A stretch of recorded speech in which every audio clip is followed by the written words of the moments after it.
우리가 사는 이 시대는 아버지 부재의 시대일 뿐만 아니라 이제 자녀 부재의 시대가 되어버렸습니다. 하나님께서는 각종 영역에서 권위의 자리에 세운 이들이 있는데, 가정에서는 아버지요, 그리고 장로교회에서는 목사를 포함한 장로이고, 학교에서는 선생님, 그리고 회사에서는 사장님, 그리고 나라에서는 왕이나 대통령입니다. 그런데 하나님이 다스리도록 세운 이들이 자기 위에 하나님 계심을 인정하지 않을 때 그 권위의 자리는 권세를 부리는 자리밖에 되지 못합니다. 최근 우리 사회가 어려움을 겪고 있는 이유 가운데 하나는 바로 하나님이 권위의 자리에 세운 직분자들이 그들의 역할을, 직임을 잘 감당하지 못하고 있기 때문은 아닐까 하는 생각을 해봅니다. 말장난 같지만 권위자가 권력자가 되는 것은 한순간입니다. 하나님이 축복하시고 세우시는 권위가 아닌 사람이 중심이 되어 누르고 억압하는 권력이 되는 것, 이 권력이 사람과 세상을 변질되게 합니다. 하나님 계심을 인정하지 않을 때 이와 같은 부재의 아픔이 시작됩니다. 누가복음 15장은 이런 것들에 대한 이야기를 합니다. 잃은 양의 비유, 또 잃은 드라크마의 비유, 그리고 잃은 아들에 대한 비유의 말씀입니다. 이 비유들이 주는 교훈은 이 세상으로 사는 것을 회개하고 하나님 나라로 돌아가야 한다는 말씀입니다. 하나님은 회개할 것이 없다고 하는 의인 99명보다 회개하여 돌이켜 하나님께 돌아오는 한 사람을 더 기뻐하신다라고 말씀하셨습니다. 하나님 나라는 나의 의가 아닌 나의 죄인됨을 알고 회개하는 것을 통하여서 시작된다는 것입니다. 회개하라, 하나님 나라가 가까이 왔다라는 선포. 이 하나님 나라는 죄인의 회개에서부터 시작됩니다. 우리가 우리의 죄를 회개할 때 하나님의 나라가 바로 시작되는 것입니다. 그렇게 하나님의 은혜는 우리가 죄인인 것을 알게 하시고 회개하게 하시는 것입니다. 그와 같이 죄를 회개하는 사람이 세상에서 멀어지고 하나님께 가까이 나아가는 것, 그것이 바로 은혜입니다. 오늘 본문의 말씀은 탕자의 비유로 매우 유명한 말씀의 앞부분입니다. 이 시간 둘째 아들에 주목하여서 말씀을 나누고자 합니다. 어떤 사람에게 두 아들이 있는데 둘째 아들은 아버지의 재산 중에서 자신에게 돌아올 몫을 요구해서 미리 받게 됩니다. 이 둘째 아들은 미리 받은 재산을 가지고 먼 나라로 나아가서 허랑방탕하게 살면서 재산을 다 탕진하였습니다. 둘째 아들이 찾아간 나라에 흉년이 들고 굶어 죽을 지경이 되어서 이 아들은 살기 위해 돼지가 먹는 쥐염 열매라도 먹어보고자 하는데 그마저도 주는 사람이 없는 비참한 신세가 되고 말았습니다. 되지보다 못한 자리에서 둘째 아들은 회복의 은혜를 경험하게 됩니다. 아버지를 떠나는 것을 회개하고 아버지의 집으로 다시 돌아옵니다. 아버지는 완전한 거지가 되어서 돌아오는 이 아들을 기쁘게 맞아주셨고 아들을 위해 잔치를 열고 모두가 함께 기뻐하였다는 것이 바로 이 탕자의 비유 이야기입니다. 이 비유의 말씀은 무엇을 가르치기 위한 말씀인가를 우리는 생각해 보아야 합니다. 일찍이 유대의 전통 가운데 부모의 유산은 부모가 죽은 다음에 분배하였고, 혹 부모가 살았을 때 그 부모의 재산을 분배할지라도 그 부모가 죽어야만 그 재산을 사용할 수가 있었습니다. 만약 부모가 아직 살아있다면 분배한 재산은 당연히 사용할 수 없었습니다. 12절에 둘째가 아버지에게 말하되 아버지여 재산 중에서 내게 돌아올 분깃을 내게 주소서 하는지라. 분명 아직 부모가 살아있는데, 아버지가 살아있는데 부모의 재산 중에서 자신에게 돌아올 몫을 달라고 하는 아들이 있다면 그 아들은 그 사회 가운데 패역한 아들이라 할 수 있겠습니다. 부모가 죽지 않았기에 아직 그 모든 재산은 부모의 재산입니다. 아버지의 것입니다. 나중에 부모가 죽고 그 재산의 주인이 없을 때 자녀들이 그 재산의 주인이 되는 것입니다. 그런데 부모가 살아있는데도 재산을 나누어 자기 몫을 달라고 요구하고 이것으로 먼 나라에 가서 자신을 위해 쓰는 것은 바로 패역한 아들의 모습입니다. 자기 몫을 달라는 행위가 부모를 업신여기는 것과 같은 패역한 모습이라는 것입니다. 패역한 아들에 대해 율법은 이렇게 규정합니다. 신명기 21장 18절에 사람에게 완악하고 패역한 아들이 있어 그의 아버지의 말이나 그 어머니의 말을 순종하지 아니하고 부모가 징계하여도 순종하지 아니하거든 그의 부모가 그를 끌고 성문에 이르러 그 성읍 장로들에게 나아가서 그 성읍 장로들에게 말하기를 우리의 이 자식은 완악하고 패역하여 우리 말을 듣지 아니하고 방탕하며 술에 잠긴 자라 하면 그 성읍의 모든 사람들이 그를 돌로 쳐 죽일지니 이같이 내가 너희 중에서 악을 제하라 그리하면 온 이스라엘이 듣고 두려워하리라. 아멘.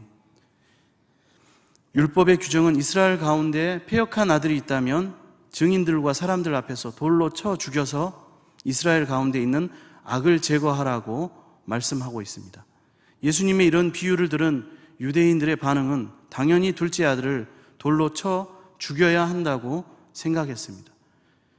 특히 율법을 생명처럼 지키는 바리새인들에게는 더욱더 둘째 아들을 돌로 쳐 죽여야 마땅하다는 생각이 들었습니다. 여기에서 우리가 생각할 수 있는 것은 패역한 둘째 아들은 누구인가?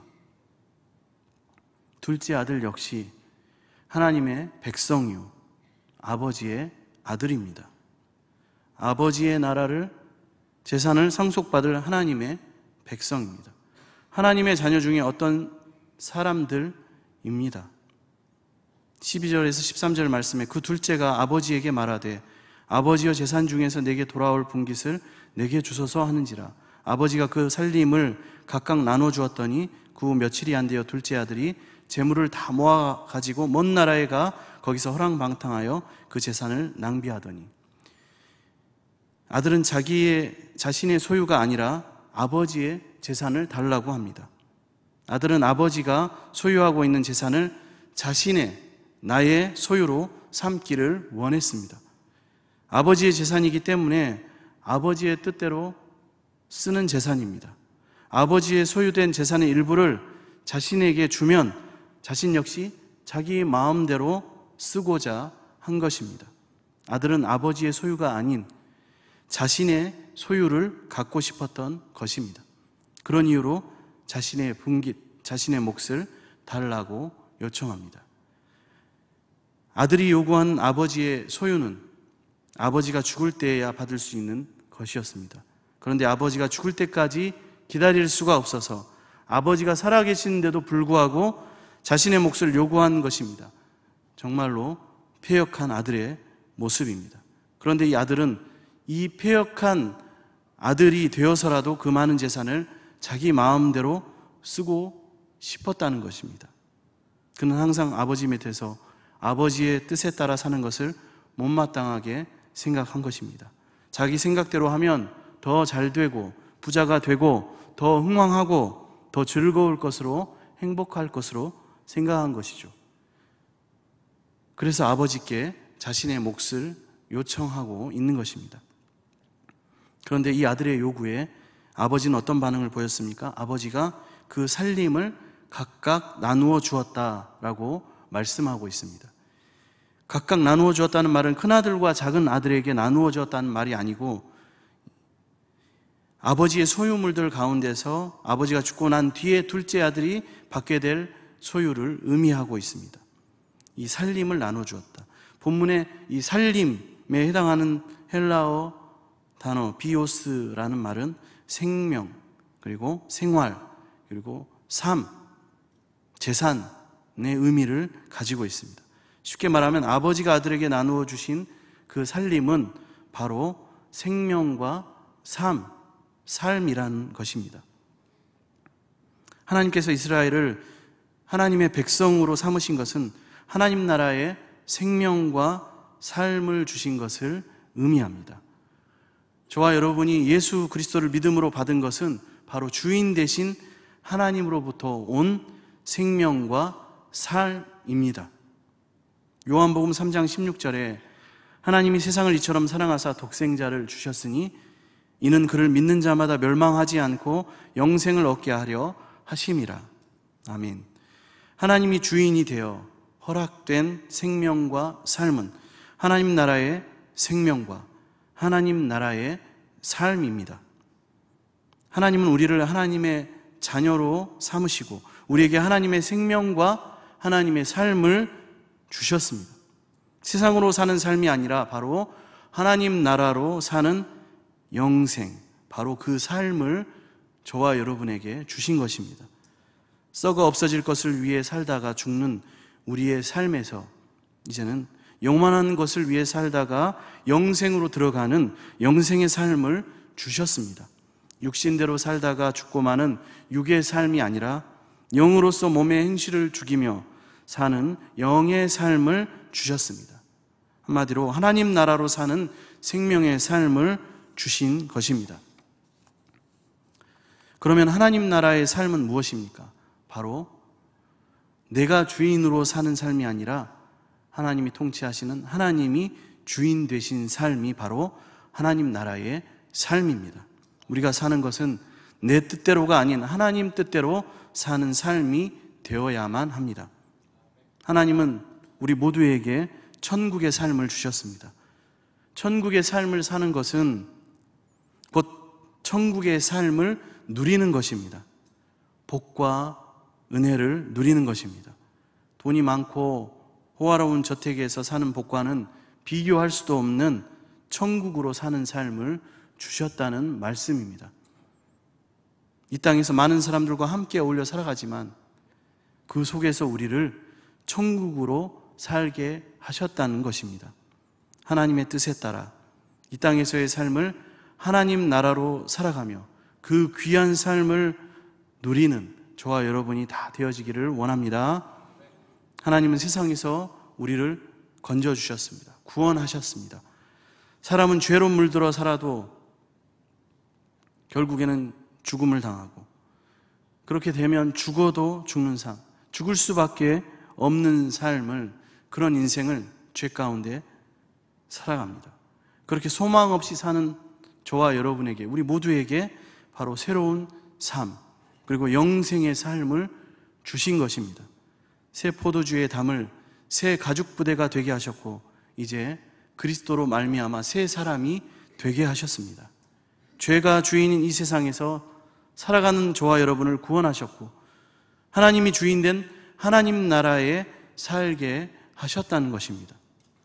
그렇기 때문에 우리는 그리스도인으로서 긴장하고 경계를 늦추지 않아야 합니다. 내가 나의 삶의 주인이 되는 순간부터 내 생명과 내 삶은 더 이상 하나님의 나라의 생명과 삶이 될 수 없습니다. 둘째 아들이 아버지에게 요구한 것은 아버지 것을 자신의 소유로 삼는 것입니다. 둘째 아들의 생명과 삶은 아버지의 소유였고 아버지에게 있었습니다. 그러나 둘째 아들은 아버지로부터 자신의 생명과 삶을 독립하는 마음으로 요구합니다. 아버지의 소유가 아닌 이제 자신이 주인된 생명, 자신이 주관하는 삶으로 독립하기를 원했습니다. 아버지의 뜻대로가 아닌 내가 원하고 꿈꾸는 삶, 내 뜻대로, 내 마음대로 살고자 한 것입니다. 둘째 아들은 아버지의 나라가 아닌 바로 자기 중심의 자기 나라를 살기 원했습니다. 13절에 둘째 아들은 먼 나라로 갔다라고 말씀하고 있습니다. 먼 나라는 아버지로부터 멀리 떨어진 장소를 의미합니다. 아버지로부터 멀어진 곳, 아버지의 간섭과 가르침이 이제는 없는 곳, 하나님 나라를 떠나 세상 나라로 나아갔다는 것을 의미하는 말씀입니다. 둘째 아들은 아버지께로부터 받은 생명과 삶을 가지고 세상으로 나가 아버지로부터 독립한 것입니다. 아버지가 주인된 나라를 떠나 자신이 주인된 세상 나라로 간 것입니다. 아버지의 통치에 순종해야 하는 하나님 나라를 떠나 자기 마음대로 세상을 사는 세상 나라로 떠나간 것입니다. 우리는 이 말씀을 기억하며 우리 역시, 나 역시 둘째 아들과 같이 살아서는 안 될 것을 이 시간 다짐해야 합니다. 내 생명, 내 삶이라고 주장하지 말아야 합니다. 하나님이 주인이시며 그 주인된 하나님께 순종하는 삶을 살아야 합니다. 하나님으로부터 멀리 떠나지 않은 삶, 하나님이 왕이시고 왕의 통치에 순종하는 삶을 살아야만 합니다. 하지만 둘째 아들은 아버지가 주신 생명과 삶을 가지고 먼 나라, 먼 세상으로 가버린 것입니다. 그 결과 어떻게 되었습니까? 오늘 본문 13절에 거기서 허랑방탕하여 그 재산을 낭비하였더니 라고 말씀합니다. 아버지의 소유로 있을 때는 아들에게 생명과 삶이었습니다. 그러나 그것을 내 소유로 삼고 아버지를 떠날 때는 생명과 삶은 재산과 소유물이 되었습니다. 나의 생명과 나의 삶이 아버지의 집에서 아버지께 순종하며 살 때는 생명과 삶이었습니다. 그러나 내 생명과 삶이 내 소유가 되면서 소비되고 낭비되는 재산과 소유물이 되었다는 것입니다. 우리 인생에는 내 것이 없고 모든 것이 하나님 아버지의 소유로 있을 때 우리에게 그것은 소중한 생명이고 삶입니다. 아버지의 소유로 있다는 말은 아버지의 뜻대로 순종하고 행한다는 것입니다. 우리의 생명과 삶이 하나님의 소유가 되어야 하는 이유는 우리의 영원한 처소가 영원한 하나님의 집, 바로 하나님의 나라이기 때문입니다. 그러나 둘째 아들은 아버지의 소유였던 이 생명과 삶을 자신의 소유로 삼는 세상으로 나아갔습니다. 그때부터 내 생명과 삶이 세상에서 보호되지 못하고 사람들에게 약탈을 당하기 시작합니다. 내 마음대로 내 뜻대로 사는 인생에 이제는 이리와 늑대들이 침입하기 시작합니다. 내 것으로 주장하고 내 마음대로 내 지혜, 내 소신, 내 능력, 내 것으로 살아가게 되면 그것은 단지 나의 소유물, 재산이 되어서 약탈을 당하고 시간이 가면 소진되고 소비되어진다는 것입니다. 내가 주인된 삶은 내 지혜로 사는 삶입니다. 누구보다 열심히 최선을 다하고 살아간다고 생각하지만 하나님 편에서 볼 때는 방탕하고 낭비하는 삶일 뿐입니다. 시간이 갈수록 점점 없어지는 삶이고 영원히 지속되지 않는 삶이 되고 마는 것입니다. 결국 꽃잎처럼 사라지거나 썩어지고 마는 낭비의 삶이 되고 만다는 것입니다. 하나님 나라로 살지 않고 세상으로 사는 사람은 바로 이 생명과 삶이 낭비되는 것입니다. 세상으로 즐겁고 배부를지라도 생명과 삶이 결국에는 낭비된다는 것입니다. 오늘 말씀에 등장하는 둘째 아들은 누구였습니까? 하나님의 백성으로 살아간다고 고백하고 말하지만 그 삶의 주인은 여전히 나로 주장하며 나로 생각하며 사는 사람들을 말합니다. 분명 하나님 아버지라고 부르며 고백하지만 고백만 있을 뿐 주님의 말씀은 듣지 않고 살아가는 것입니다. 말씀을 들으나 말씀대로 살지 않는 사람, 내가 좋아하고 내가 뜻하고 내가 바라는 대로 생각하고 행동하는 자기 중심적인 삶을 사는 사람, 그래서 여전히 하나님의 뜻을 이루지 못하고 하나님 나라로 살지 못하고 하나님의 명령에 순종하지 못한 이와 같은 사람들을 결국 둘째 아들, 삶을 낭비하는 자, 탕자가 되고 마는 것입니다. 하지만 하나님은 저와 여러분이 우리 모두가 하나님 아버지 품에 안긴 그 참된 삶을 살아가는 모두가 되기를 원하고 계십니다. 하나님이 주인된 삶, 생명과 삶을 하나님께 맡긴 채 사는 믿음의 자녀가 되기를 원하고 계십니다. 하나님이 주인된다는 것, 그것은 바로 하나님 나라의 삶과 생명을 누리는 축복입니다. 하나님이 주인 되어 주시고 우리를 보호하여 주시는 놀라운 사랑과 축복입니다. 하나님이 아버지가 되어 주시고 우리는 그 아버지의 집에 사는 것이 바로 축복이라는 것입니다. 이 땅에서도 아버지의 집에서 살고 또 그 이후에 저 하늘에서도 아버지의 집에서 사는 지혜로우신 주님의 자녀들이 다 되기를 원합니다. 기도하겠습니다. 사랑의 하나님 아버지, 죽을 수밖에 없는 우리를 택하사 예수 그리스도 십자가 보혈로 말미암아 하나님 나라 백성 삼아 주시니 감사를 드립니다. 이제 우리의 삶은 내가 주인된 삶이 아니라 하나님이 주인된 삶을 살아가기를 원합니다. 또 주님의 그 뜻대로 살아가기를 원합니다. 하나님께서 말씀하신 대로 순종하며 참 생명과 삶을 소유하는 하나님 백성이 되게 하여 주옵소서. 감사드리며 예수님의 이름으로 기도드립니다. 아멘.